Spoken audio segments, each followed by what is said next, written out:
জানো তো বন্ধুরা, আমাদের না পাড়ায় 3 দিন ধরে কারেন্ট নেই। আমাদের পাড়ায় একজনের বাড়িতে ট্রান্সফরমার জ্বলে গেছে, তো সেই জন্য এবার জানো যেদিনকেই সব কিছু হলো সেদিন মানে যেদিনকেই কারেন্ট গেল তার সঙ্গে সঙ্গে বৃষ্টি শুরু হয়ে গেল।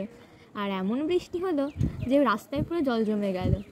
আর এদিকে জল না কমলে তো সারাতেও পারবে না, সেই জন্য 3 দিন ধরে আমাদের এখানে কারেন্ট নেই আমাদের এলাকাটায়।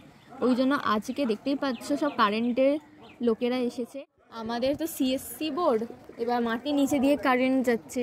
এবার জল না কমলে খুঁড়তেও পারবে না, আর না খুঁড়তে পারলে তো সারানোও হবে না, সেই জন্য আর কি টেম্পোরারি এরকম করছে।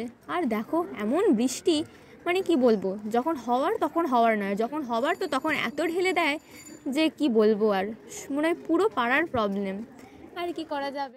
এমনি একটা টেম্পোরারি কারেন্ট আসার জন্য তাও এসি ফেসি এরকম চালাতে বারণ করেছে সবাইকেই, তাদের বাড়িতে এসি আছে। এমনি ফ্যান লাইট দিনে একবার পাম্প চালানোর জন্য, জাস্ট নর্মালি ইউজ করার জন্য একটা দিচ্ছে লাইন, শুধু টেম্পোরারি ইউজের জন্য, পার্মানেন্ট এখনও নয়, কারণ জল না কমলে মিস্ত্রিরা এসে সারাতে পারবেন না।